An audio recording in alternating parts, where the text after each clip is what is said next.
Buenas noches, bienvenidos a Signo Pesos, la economía al alcance de su pantalla. Estos son los temas claves de esta jornada. Colombianos en la mira de la Contaduría General. La entidad reveló que en el boletín de deudores morosos con el Estado aparecen deudas por más de 152 billones de pesos. Nos acompaña esta noche Mauricio Gómez Villegas, contador general de la Nación, para explicar las consecuencias que genera aparecer en este boletín. Rechazo a las inversiones forzosas. Gremios y expertos ven inconveniente el anuncio del presidente Gustavo Petro de imponer inversiones forzosas al sector financiero. Les contamos qué dijeron los gremios sobre los perjuicios que traería esta medida. Comenzaron los vencimientos de plazos. Desde hoy, más de 6 millones de colombianos deben cumplir con la declaración de renta. En minutos les contamos el ABC de esta obligación tributaria que por primera vez se realiza de manera virtual.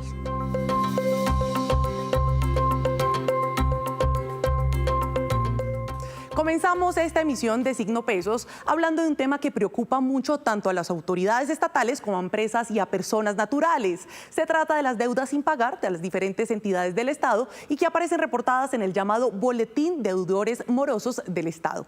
Para explicar este tema me acompaña justamente Mauricio Gómez Villegas, él es el contador general de la Nación. Buenas noches, doctor Gómez, bienvenido y muchas gracias por su compañía.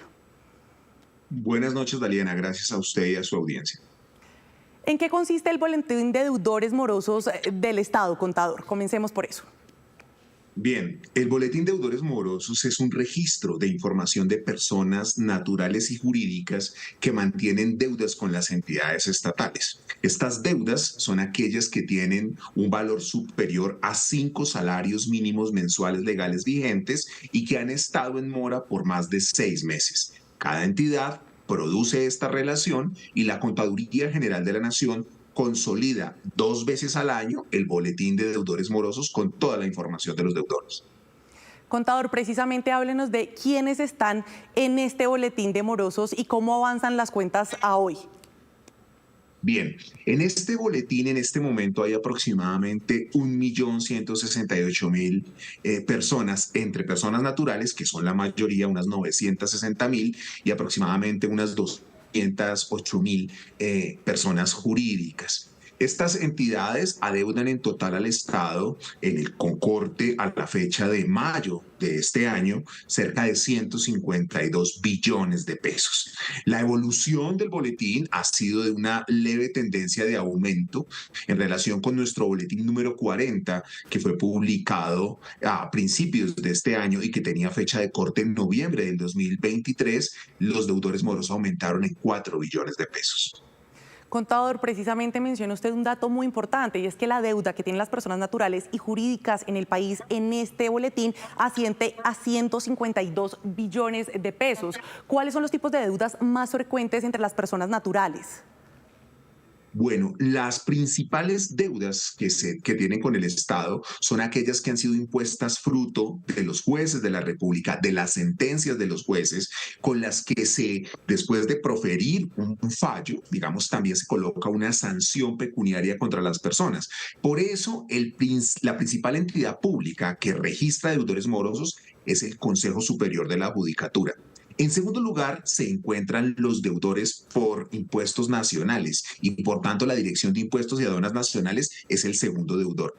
En tercer lugar, se encuentra Central de Inversiones, CISA. Central de Inversiones es una entidad que moviliza la cartera de otras entidades públicas. Entonces, una entidad pública territorial o del nivel nacional tiene unas cuentas por cobrar y en el proceso de gestión le pide a CISA que haga esa recuperación de la cartera y por ello es que CISA tiene un volumen de cartera importante. Luego se encuentran entidades del nivel territorial donde se destacan Bogotá, en gran medida también por impuestos de carácter distrital, luego Santiago de Cali, Barranquilla, Cartagena, entre otras.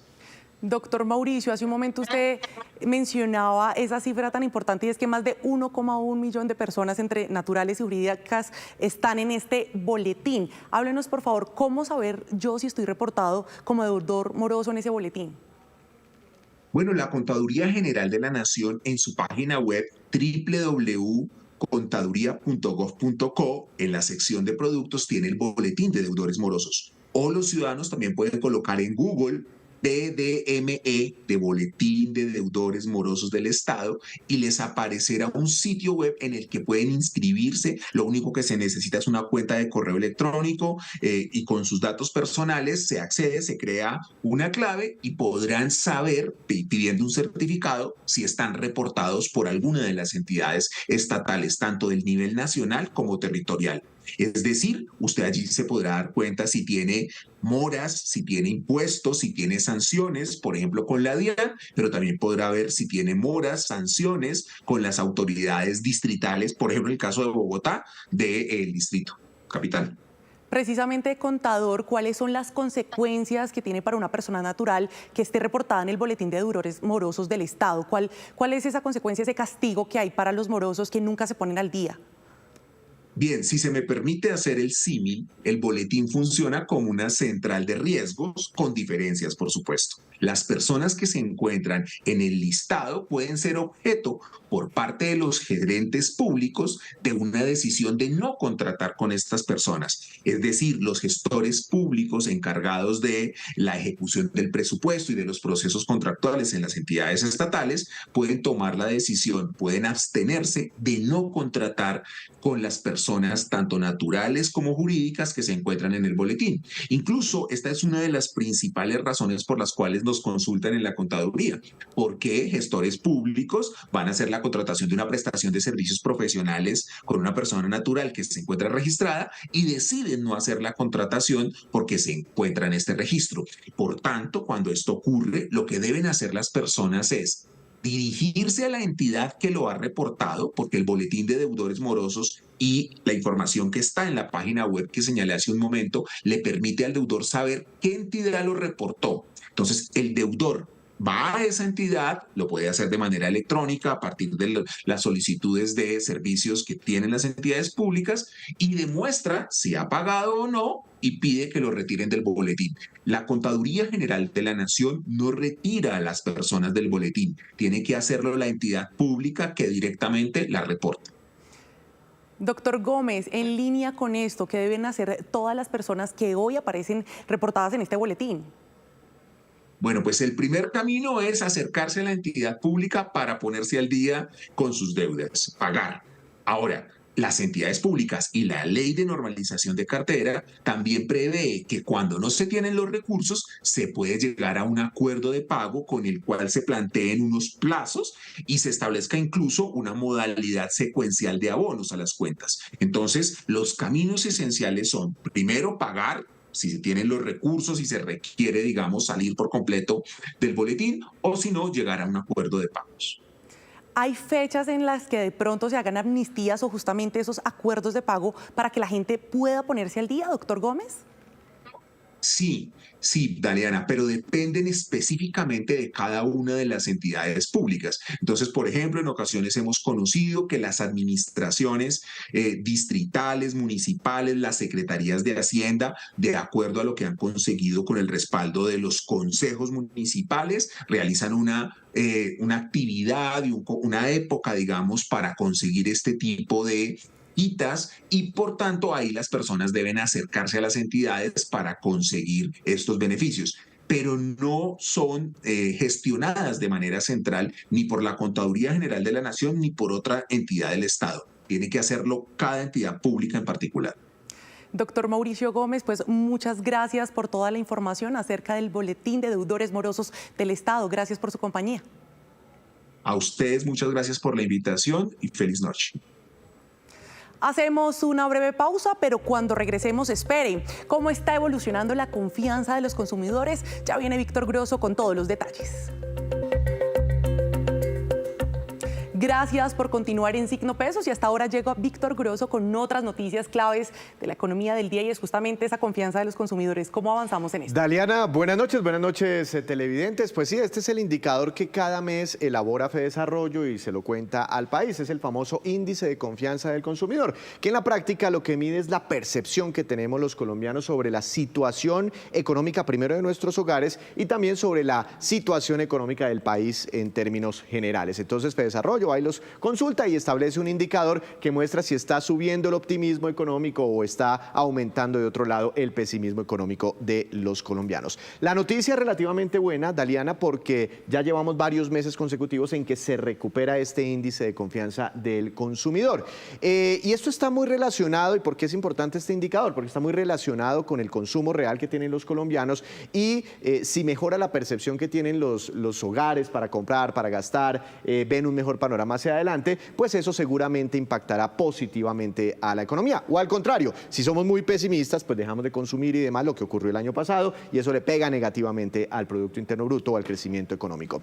Este es el dato de julio frente a junio de este año, es decir, frente al mes inmediatamente anterior. Sube la confianza del consumidor en 3,7 puntos porcentuales y se ubica en 9 puntos porcentuales negativos. Al tener el símbolo negativo, muchos dicen, ay, pero entonces, ¿qué pasa? ¿Se mejora o no este indicador? Esto significa que de todas formas hay una recuperación en el indicador, pero siguen siendo todavía más los colombianos pesimistas que los optimistas frente al desempeño de la situación económica de sus hogares y de la economía en general. Este es un cuadro resumen, aquí nos muestra cómo mejora entre junio y julio el indicador y cómo desagregado pues también mejoran unos índices sobre las expectativas actuales que tienen o las condiciones actuales que tienen los consumidores o las expectativas un poco más de mediano y largo plazo que tienen los consumidores. Se recupera y en parte porque ha caído la inflación y también porque están bajando las tasas de interés en la economía. Sigue en negativo la cifra, pero se recupera en relación con el mes anterior. Ya no está tan negativa como antes. Así es, vamos mejorando. Vamos mejorando. Hay más personas que van saliendo del pesimismo, se consideran ahora optimistas, pero en el agregado, en el global, siguen siendo todavía más los colombianos pesimistas frente a los optimistas y por eso ese numerito sale negativo. Víctor, muchas gracias. Esperemos que la confianza del consumidor se continúe recuperando. Ojalá así sea. Lo invito a que sigamos hablando de las noticias claves del día de hoy, Víctor, y es que hay descontento y rechazo entre muchos gremios expertos por cuenta del anuncio que ya ha venido haciendo el presidente Gustavo Petro de imponer inversiones forzosas al sector financiero. Justamente hablamos con varios sectores para explicar lo que esto significaría. Es que queremos ir al Congreso con 2 proyectos o 2 bloques de proyectos. El de la inversión forzosa, que es sacar del ahorro público en los bancos un porcentaje para destinarlo como crédito barato, con costo financiero pequeño, a las actividades de la producción. Esta es la polémica idea del presidente Gustavo Petro anunciada en el Foro de Reactivación Económica del viernes pasado, pero la idea no cayó bien, a no ser que lo hagan las entidades públicas. Lo que hay que trabajar es con el Grupo Bicentenario, con las entidades de desarrollo del país, para que se tengan créditos blandos que ayuden a estimular y reactivar la economía. Dicen exministros de Hacienda que darle al gobierno el manejo de esos créditos sería peor.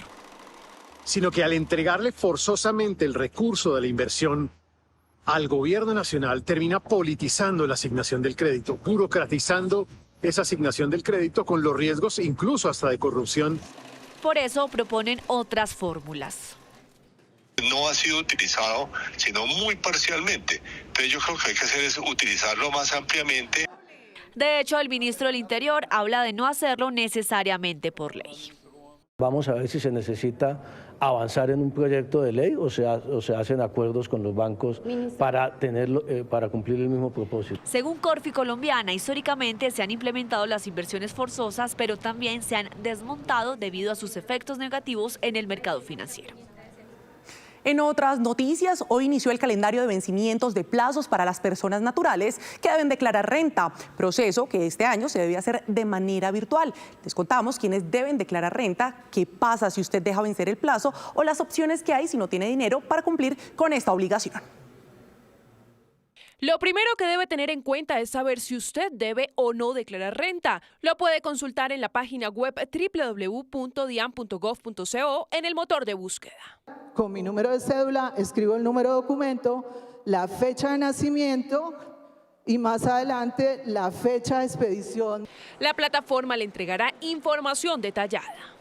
Patrimonio, su patrimonio bruto a 31 de diciembre de 2023 fue igual o superior a 190.854.000 pesos. Pero también si cumple con alguno de estos requisitos, que en 2023 sus ingresos brutos hayan sido iguales o superiores a 59.377.000 pesos, o que sus consignaciones, consumos con tarjetas de crédito o inversiones financieras en 2023 hayan sido superiores a 59.377.000 pesos. Otro aspecto que debe tener en cuenta es que este año todo se realizará virtual. No se va a recibir un solo documento de manera física. En la plataforma encontrará las herramientas de ayuda a renta, la declaración sugerida y el servicio de devoluciones automáticas, entre otros. ¿Quiere editar su declaración sugerida? Sí, editar. La edito y hago las correcciones que considero pertinentes. Ahora, si usted debe declarar renta, pero no lo hace dentro del plazo que le corresponda, tendrá que asumir una sanción. Tiene que pagar una sanción de extemporaneidad del 5% del impuesto a cargo que le resulte, y si no tiene impuesto, hay una serie de valores que debe pagar. En todo caso, la sanción mínima este año es de 471.000 pesos por cada mes. Si usted debe declarar renta pero no tiene dinero para pagar, lo recomendado es presentar la declaración dentro del plazo para que no genere la multa, aunque sí tendrá que pagar intereses de mora. Segunda opción sería pedir prestado para pagar su impuesto y tercero, acercarse a la DIAN para solicitar un acuerdo de pago por cuotas. Los acuerdos de pago no suspenden los intereses, suspenden el proceso de cobro y embargos. El calendario tributario va desde hoy, 12 de agosto, hasta el 24 de octubre. Y antes de despedirnos los dejo con este dato. El botón de pago seguro en línea, PSE, se sigue consolidando como uno de los servicios más usados por los colombianos para realizar transacciones comerciales en línea. Durante el primer trimestre de 2024 se realizaron más de 370 millones de transacciones, lo que significó un crecimiento del 15% en relación con el mismo periodo del año anterior. Bogotá, Medellín y Cali son las ciudades con mayor crecimiento transaccional. Y así terminamos por hoy. Los esperamos mañana con una nueva emisión y toda la información económica que usted necesita saber. Esto es Signo Pesos, la economía al alcance de su pantalla. Feliz noche.